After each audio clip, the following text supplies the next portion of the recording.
Thank you very much, Peter, for the introduction. And as you already stated, FI content is the use case project within the FI-PPP that takes care of the media domain. So it's basically about content, about multimedia content in several areas. Or to be more precisely, it's about 3 areas. It's the social connected TV, the smart city services, and the pervasive games area. And my speech following will circle around those 3 areas. And I would like to have a look what the exploitation perspectives for the platforms as well as the specific enablers in those areas could look like, and would like to give you some examples to illustrate that. So FI content, we summarize our mission statement with driving innovation at the crossroads of content, media, creativity, and networks. So it's not just about TV, it's not just about gaming, but it's about those 3 areas all together. And therefore, we develop 3 platforms that address those specific domains. So there is one platform that takes care of the social connected TV. So it's about applications and topics like multi-screen interaction, personalized TV experience, and user tracking and privacy, which is, of course, very important when it comes to user data. So the second platform is the smart city services, which is very much related to the talk we held already by Linda, and it enables you to share live information within a city with respect to a certain event, for example. So it's about the live communication about events, about live events, and the contextualization of data, of multimedia data for those events. So last but not least, it's the pervasive games platform that aims at delivering services, specific enablers for augmented reality, so that you can use your old board games, for example, augmented with digital objects, digital information.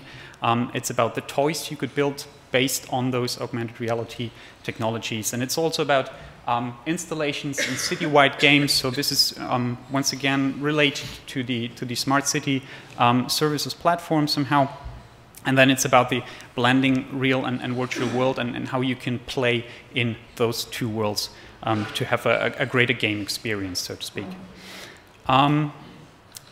The general approach in FI content is likely the push model and the pull model combined. So FI content develops several technologies and services that base on fireware components, on generic enablers, for example, the cloud hosting. And then we test those technologies in several user communities at several experimentation sites across Europe, so that we gather on one hand the feedback from the end users in order to redefine the development process and in order to define new features and so forth. So what FI content is able to bring to the table for exploitation to date is 18 specific enablers, at least so far, that are coming from the several platforms. So they are, for example, taking care of virtual and mixed reality, for example. They take care of second screen technology, so the question how you are able to synchronize between the first and the second screen in social connected TV areas. It's about how you are able to track physical objects on your board game, for example, and enrich them with digital content, and so forth. So when it comes to the exploitation of those specific enablers and the platform, then it's, when it comes back to the cloud model, it's those 2 models that could apply. It's the platform as a service, and it's also the software as a service.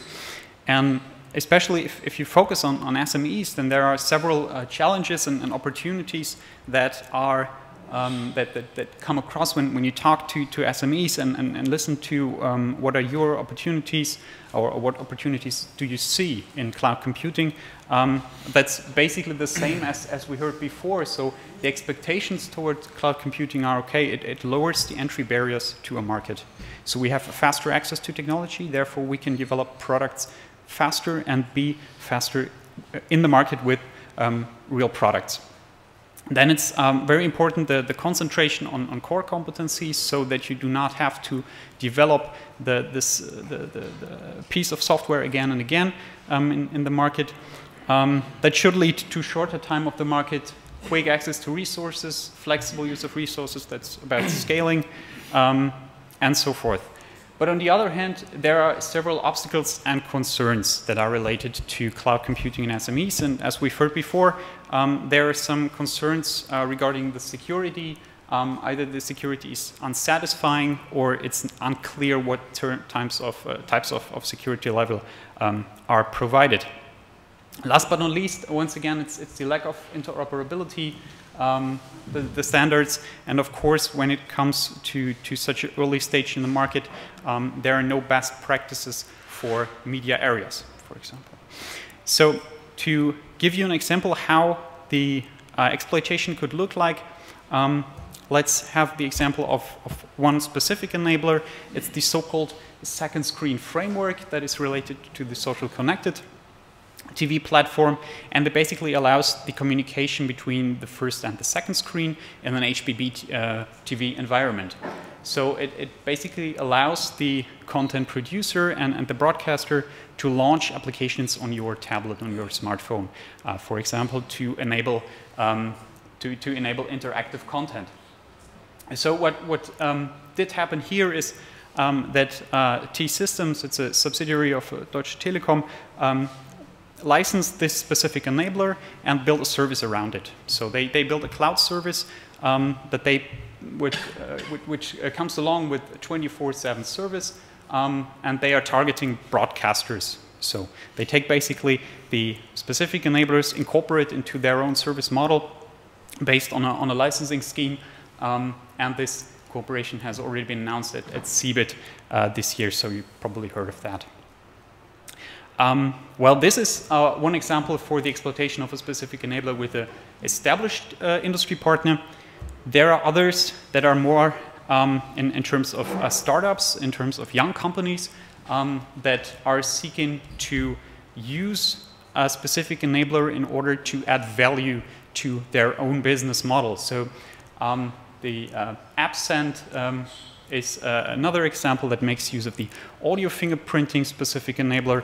And this company is a Romanian startup that is basically, or its business is app development, but of course you need to know how to compete with all the other app developments. So they decided to take a technological approach to distinguish from their competitors. So they used the audio fingerprinting specific enabler that allows you to synchronize content between the first and the second screen, which only requires the audio signal. So there is no specific protocol or something needed. And also this application is available on the Apple App Store since March 2014. So last month it got announced, which is, I think, a good example for the usage or the leveraging specific enablers by a startup and a young company in Romania. Another approach, which is also related to the software as a service area, is closely related to the smart cities topic. It's a so-called Kivano-specific enabler that basically allows you to combine real-world objects and virtual objects. So a possible application for that would be that you have some sort of smart city guy. When you walk through Brussels and you're looking for a taxi, then you could see taxis driving around on your map, for example.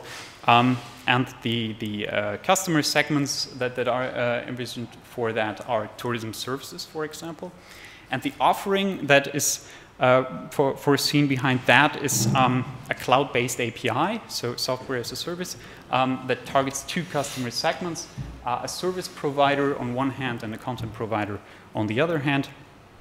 To be more specific, the service provider, this could basically be SMEs that do not have to rebuild the technology but can build on top of those existing services, so they do not have to repeat the same development again and again. While on the other hand, the content providers could use this software as a service and enrich the content that is on this service with their own virtual objects, so that they add value to the existing service and enrich it with additional content. So the idea behind that is to position the Kivano-specific enabler as a tool for developers and entrepreneurs in fields like the citywide gaming, where you can game and exchange information. So coming from the smart city services to a platform model, to the platform as a service, when you have a look at game development and especially SMEs in the games area, there are a lot of obstacles that could be overcome by new technologies, by such a games platform.